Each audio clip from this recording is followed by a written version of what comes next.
ਸਤਿ ਸ੍ਰੀ ਅਕਾਲ ਜੀ। ਜਦੋਂ ਗੱਲ ਕਾਰਪੋਰੇਟ ਟਰਾਂਸਪੋਰਟ ਬਿਲਿੰਗ ਦੀ ਆਉਂਦੀ ਹੈ ਤਾਂ ਪਾਰਦਰਸ਼ਿਤਾ ਯਾਨੀ ਕਿ ਟਰਾਂਸਪੇਰੈਂਸੀ ਅਕਸਰ ਇੱਕ ਬਹੁਤ ਵੱਡੀ ਚੁਣੌਤੀ ਬਣ ਜਾਂਦੀ ਹੈ।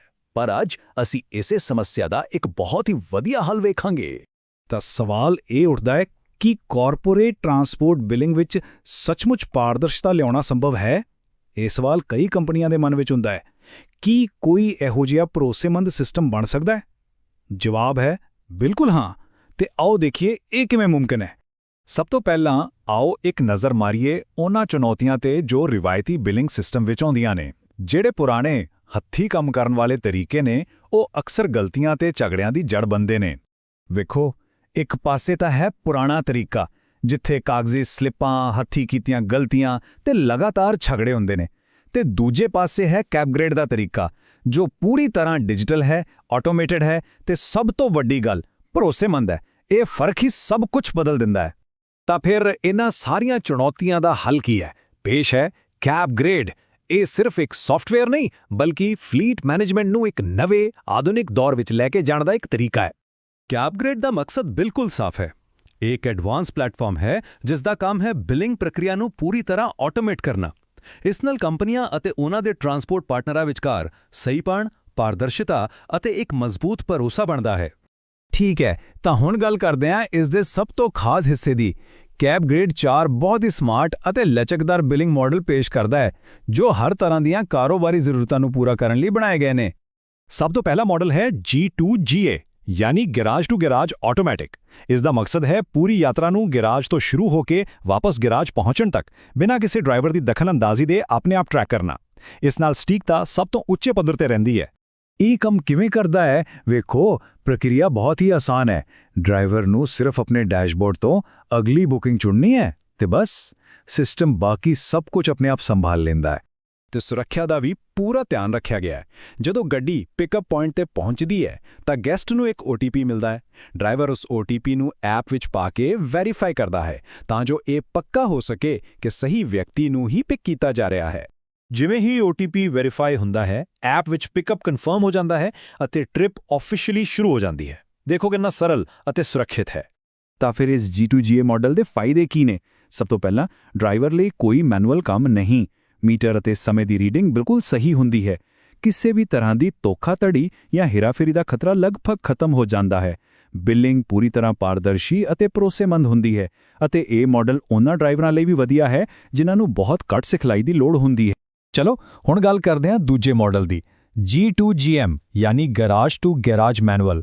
ਇਹ ਮਾਡਲ ਇੱਕ ਤਰ੍ਹਾਂ ਨਾਲ ਡਿਜੀਟਲ ਡਿਊਟੀ ਸਲਿੱਪ ਹੈ। ਇਸ ਦਾ ਮਕਸਦ ਪੁਰਾਣੇ ਕਾਗਜ਼ੀ ਸਿਸਟਮ ਨੂੰ ਇੱਕ ਡਿਜੀਟਲ ਰੂਪ ਦੇਣਾ ਹੈ ਜਿੱਥੇ ਡਰਾਈਵਰ ਖੁਦ ਟ੍ਰਿਪ ਦਾ ਡੇਟਾ ਜਿਵੇਂ ਕਿ ਮੀਟਰ ਰੀਡਿੰਗ ਹੱਥੀਂ ਐਪ ਵਿੱਚ ਭਰਦਾ ਹੈ। ਤਾਂ ਸਵਾਲ ਇਹ ਹੈ ਕਿ G2GM ਦੀ ਵਰਤੋਂ ਕਦੋਂ ਕਰਨੀ ਚਾਹੀਦੀ ਹੈ? ਵੇਖੋ, ਜਦੋਂ ਤੁਸੀਂ ਮੌਜੂਦਾ ਕਾਗਜ਼ੀ ਸਿਸਟਮ ਨੂੰ ਡਿਜੀਟਲ ਕਰਨਾ ਚਾਹੁੰਦੇ ਹੋ, ਇਹ ਉਦੋਂ ਵਧੀਆ ਹੈ। ਜੇਕਰ ਕਿਸੇ ਇਲਾਕੇ ਵਿੱਚ ਇੰਟਰਨੈਟ ਜਾਂ GPS ਦੀ ਕਨੈਕਟੀਵਿਟੀ ਕਮਜ਼ੋਰ ਹੈ ਤਾਂ ਵੀ ਇਹ ਕੰਮ ਕਰਦਾ ਹੈ। ਜਾਂ ਜਦੋਂ ਤੁਸੀਂ ਹੌਲੀ-ਹੌਲੀ ਇੱਕ ਪੂਰੀ ਤਰ੍ਹਾਂ ਆਟੋਮੇਟਿਡ ਸਿਸਟਮ ਵੱਲ ਵਧ ਰਹੇ ਹੋ ਤਾਂ ਇਹ ਇੱਕ ਚੰਗਾ ਵਿਚਕਾਰਲਾ ਕਦਮ ਹੈ। ਹੁਣ ਵੇਖਦੇ ਹਾਂ ਤੀਜਾ ਮਾਡਲ ਜਿਸ ਨੂੰ ਅਸੀਂ P2P ਜਾਂ ਪੁਆਇੰਟ ਟੂ ਪੁਆਇੰਟ ਕਹਿੰਦੇ ਹਾਂ। ਇਸ ਦਾ ਮਕਸਦ ਬਹੁਤ ਸਪਸ਼ਟ ਹੈ। ਬਿੱਲ ਸਿਰਫ ਗੈਸਟ ਦੇ ਪਿਕਅਪ ਪੁਆਇੰਟ ਤੋਂ ਲੈ ਕੇ ਡ੍ਰੌਪ ਆਫ ਪੁਆਇੰਟ ਤੱਕ ਤਾਂ ਹੀ ਬਣੇਗਾ। ਇਸ ਵਿੱਚ ਗੈਰਾਜ ਤੋਂ ਆਉਣ ਜਾਣ ਦਾ ਸਫ਼ਰ ਬਿਲਿੰਗ ਵਿੱਚ ਸ਼ਾਮਿਲ ਨਹੀਂ ਹੁੰਦਾ। P2P ਮਾਡਲ ਦਾ ਬਿਲਿੰਗ ਦਾ ਤਰੀਕਾ ਬਹੁਤ ਹੀ ਸਿੱਧਾ ਹੈ। ਮੀਟਰ ਅਤੇ ਟਾਈਮ ਉਦੋਂ ਹੀ ਸ਼ੁਰੂ ਹੁੰਦੇ ਹਨ ਜਦੋਂ ਗੈਸਟ ਗੱਡੀ ਵਿੱਚ ਬੈਠਦਾ ਹੈ ਅਤੇ ਜਦੋਂ ਉਹ ਉਤਰਦਾ ਹੈ ਉਦੋਂ ਹੀ ਰੁਕ ਜਾਂਦੇ ਹਨ। ਸਭ ਕੁਝ ਸਿਸਟਮ ਵੱਲੋਂ ਆਟੋਮੈਟਿਕਲੀ ਕੈਪਚਰ ਹੁੰਦਾ ਹੈ। ਇਸ ਤੋਂ ਵੱਧ ਪਾਰਦਰਸ਼ੀ ਕੁਝ ਨਹੀਂ ਹੋ ਸਕਦਾ।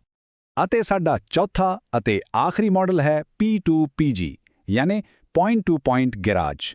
ਇਹ ਇੱਕ ਹਾਈਬ੍ਰਿਡ ਮਾਡਲ ਹੈ ਜੋ P2P ਟਰੈਵਲ ਨੂੰ ਗੈਰਾਜ ਦੇ ਸਫ਼ਰ ਲਈ ਇੱਕ ਪਹਿਲਾਂ ਤੋਂ ਤੈਅ ਭੱਤੇ ਨਾਲ ਜੋੜਦਾ ਹੈ। ਅਜਿਹਾ ਇਸ ਲਈ ਕੀਤਾ ਗਿਆ ਹੈ ਤਾਂ ਜੋ ਵੈਂਡਰਾਂ ਨਾਲ ਵੀ ਪੂਰੀ ਨਿਰਪੱਖਤਾ ਹੋ ਸਕੇ। ਇਸ ਮਾਡਲ ਦੇ ਅੱਗੇ ਦੋ ਰੂਪ ਨੇ। ਪਹਿਲਾ ਹੈ ਕਲਾਇੰਟ ਫਿਕਸਡ ਅਲਾਊਂਸ, ਜਿੱਥੇ ਹਰ ਟ੍ਰਿਪ ਵਿੱਚ ਇੱਕ ਤੈਅ ਕਿਲੋਮੀਟਰ ਅਤੇ ਸਮਾਂ ਜਿਵੇਂ ਕਿ 10 ਕਿਲੋਮੀਟਰ ਤੇ 30 ਮਿੰਟ ਜੋੜ ਦਿੱਤਾ ਜਾਂਦਾ ਹੈ। ਦੂਜਾ ਹੈ ਸਟੈਂਡਰਡ ਗੈਰਾਜ ਲੋਕੇਸ਼ਨ, ਜਿੱਥੇ ਇੱਕ ਗੈਰਾਜ ਦੀ ਲੋਕੇਸ਼ਨ ਪਹਿਲਾਂ ਹੀ ਤੈਅ ਕਰ ਦਿੱਤੀ ਜਾਂਦੀ ਹੈ ਤੇ ਸਿਸਟਮ ਆਪਣੇ ਆਪ ਉੱਥੋਂ ਦਾ ਕਿਲੋਮੀਟਰ ਅਤੇ ਸਮਾਂ ਕੈਲਕੂਲੇਟ ਕਰ ਲੈਂਦਾ ਹੈ। ਦੋਵੇਂ ਹੀ ਤਰੀਕੇ ਬਿਲਿੰਗ ਨੂੰ ਬਹੁਤ ਸਥਿਰ ਬਣਾਉਂਦੇ ਨੇ।